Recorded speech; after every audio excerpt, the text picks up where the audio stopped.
morning students, welcome to Pioneer Government School as we are discussing chapter number 2 freedom.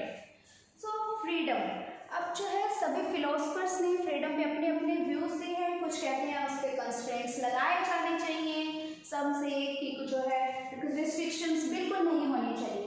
अब according to J.S. मिल, जो J.S. मिल थे means John Stuart Mill, उन्होंने जो है liberty पर एक ऐसे राइट किया था एंड इन हिज ऐसे ही टोल्ड अबाउट लिबर्टी। उन्होंने कहा कि जो लिबर्टी है उस पर कोई भी रिस्ट्रिक्शंस हैं वो नहीं होनी चाहिए। और इसी लिबर्टी पर जो उन्होंने ऐसे राइट किया उसमें उन्होंने एक प्रिंसिपल के बारे में बताया है and that is harm principle. Today we will discuss this harm principle. जो J.S. मिल कहते हैं कि हम जो भी एक्शंस करते हैं, जो भी एक्टिविटीज करते हैं, अगर उससे किसी को कोई हार्म नहीं पहुंच रहा तब तक हमारे ऊपर जो है वो कोई भी कंस्ट्रेंट्स नहीं लगाए जाने चाहिए। अब व्हाट डज J.S. मिल से, वो क्या कहते हैं, let's read that. According to J.S. Mill, activities of individuals are divided into two types. वो कहते हैं जो एक्टिविटीज हैं इंडिविजुअल की वो टू पार्ट्स में डिवाइड की जाती है। First one is self regarding activities and second one is other regarding activities. So first we will discuss about self regarding activities. What are this self regarding activities? According to J.S. Mill, self regarding activities are those activities which are only concerned with individual. Means उसका जो है वो सिर्फ individual से concern है, means उसके जो actions वो कर रहा है उस पर उसका इफेक्ट ओनली उस पर ही पड़ रहा है, दूसरों को उससे जो है वो कोई हार्म नहीं हो रहा, उनको कोई प्रॉब्लम नहीं हो रही। तो such type of activities and actions are called self regarding activities. और उसमें जो होता है, फॉर एग्जाम्पल आप जो है वो जंक फूड खा रहे हैं, अब क्या होगा, वो जंक फूड जो है वो ओनली आपकी बॉडी को हार्म करेगा, उससे दूसरों को जो है वो कोई नुकसान नहीं पहुंचेगा, कोई हार्म नहीं होगा।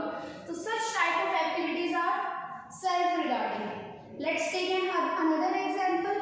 अब देखो winter season is going on, अब आप क्या कर रहे हैं, आप जो है वो कॉटन क्लोथ्स वियर कर रहे हैं, अपनी बॉडी को जो है वो प्रोटेक्ट नहीं कर रहे हैं विंटर में। तो क्या होगा, आप जो एक्शन कर रहे हैं, एक्टिविटी कर रहे हैं, उससे जो है आप दूसरों को हार्म नहीं पहुंचा रहे हैं, उससे जो है वो सिर्फ आप अपने आप को हार्म पहुंचा रहे हैं। तो this activity is also comes in self regarding activities. Let's take an another example. अब आप जो है आपके पेरेंट्स ने आपको जो है समझाया कि आप स्टडी करें, लेकिन आप क्या कर रहे हैं, आप उनके सामने तो शो ऑफ कर रहे हैं स्टडी करने का, लेकिन जैसे ही उनका जो ध्यान है वो आपसे हटता है, आप क्या करते हैं, आप मोबाइल्स में गेम्स खेलने लग जाते हैं, आप जो है अपने टाइम को वेस्ट करते हैं, स्टडी को सीरियसली नहीं लेते हैं। तो क्या हो रहा है, आप जो है अपने आप को सेल्फ हार्मिंग कर रहे हैं, किसी और का जो है उसमें कोई नुकसान नहीं हो रहा। तो such activities are self regarding activities. और J.S. मिल कहते हैं जो इस टाइप की एक्टिविटीज हैं जिसमें हम जो है वो अपना ही जो है नुकसान कर रहे हैं, दूसरों का जो है कोई भी उससे हार्म नहीं हो रहा, तो ऐसी एक्टिविटीज के अंदर इंडिविजुअल को जो है वो फुली फ्रीडम मिलनी चाहिए कि हाँ आप जो करना चाहते हैं वो करें, आपको कोई नुकसान हो रहा है तो दैट्स योर प्रॉब्लम। तो इसमें जो है दूसरों की कोई इंटरफेरेंस नहीं होनी चाहिए। सो this is the concept of self regarding activities. Now come to the other regarding activities one. What are other regarding activities? According to J.S. Mill, other regarding activities are those activities which affect others. जो दूसरों को affect करती है। For example अगर आपकी activities से, आपके किसी एक्शन से दूसरों को जो है वो प्रॉब्लम हो रही है, दूसरों को हार्म पहुंच रहा है, तो क्या होगा, वो एक्टिविटीज जो है वो अदर रिगार्डिंग एक्टिविटीज में अकॉर्डिंग टू J.S. मिल आती हैं। According to J.S. मिल जो अदर रिगार्डिंग एक्टिविटीज हैं उसमें इंडिविजुअल जो है वो फ्री नहीं होते। इट मीन्स अगर आपकी एक्टिविटी से दूसरों को प्रॉब्लम हो रही है तो उसके अंदर जो है वो इंटरफेरेंस होनी चाहिए, तो उस पर जो है कंस्ट्रेंट लगाए जाने चाहिए। अब अदर रिगार्डिंग एक्टिविटीज को भी J.S. मिल ने टू टाइप से डिवाइड किया है। वो कहती है first one is minor fault and second is major fault.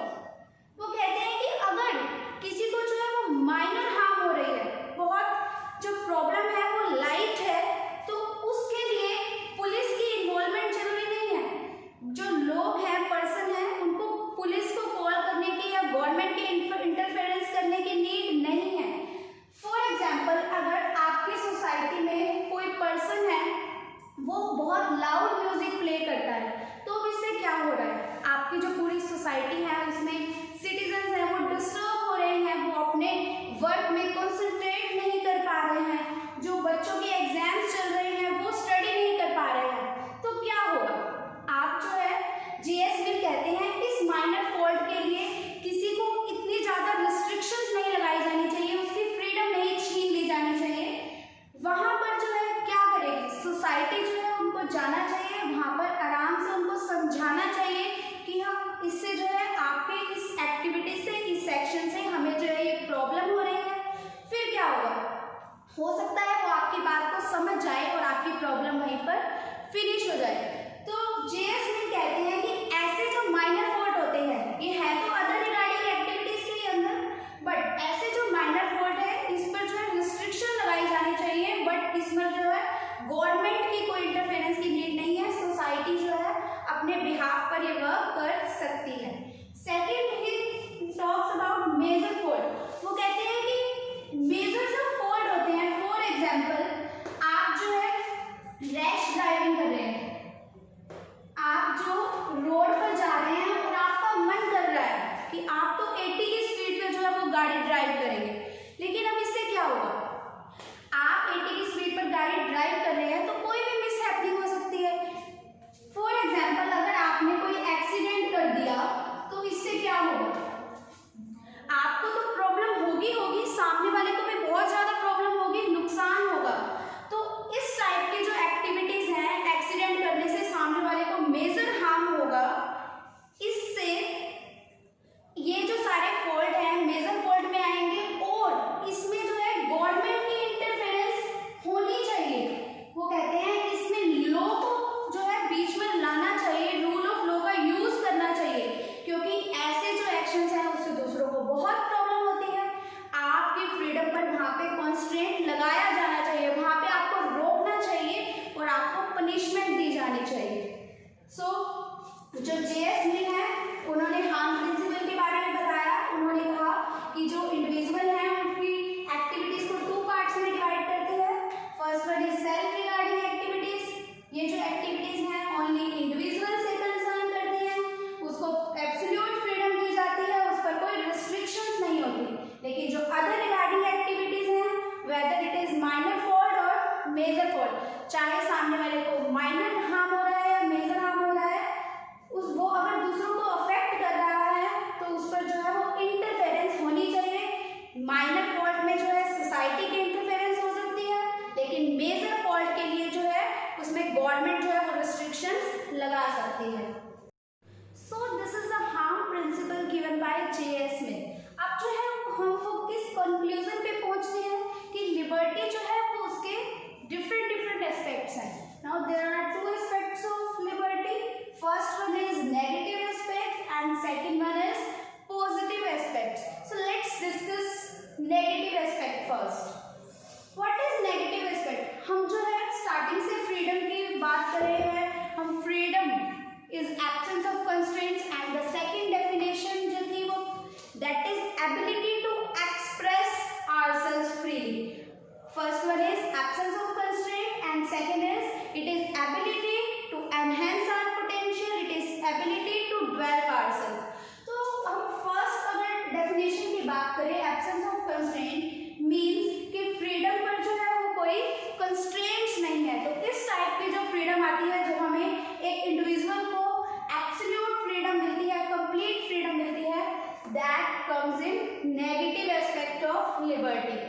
अब जो नेगेटिव एस्पेक्ट है, it defines the area where no external authority can interfere, और इस पर जो है कोई आउटर कंट्रोल बिल्कुल भी नहीं होता, कोई एक पर्सन जो है वो अपनी फ्रीडम को फुली एंजॉय करता है। Next is it is not concern with the condition of society. Society के अंदर क्या कंडीशन चल रही हैं, नेगेटिव एस्पेक्ट ऑफ फ्रीडम में वो इंक्लूड नहीं होता। यानी एक वो पर्सन जिसके ऊपर कोई रिस्ट्रिक्शन नहीं है, उसे कोई मतलब नहीं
नेशन है वो भी एक हेल्प करता है हमें फ्रीडम देकर, उस पर कंस्ट्रेंट्स लगाकर वो हमारी हेल्प करता है कि हम जो है वो नरिश करें, ऐसी सोसाइटी में हम जो है वो ग्रोथ करें।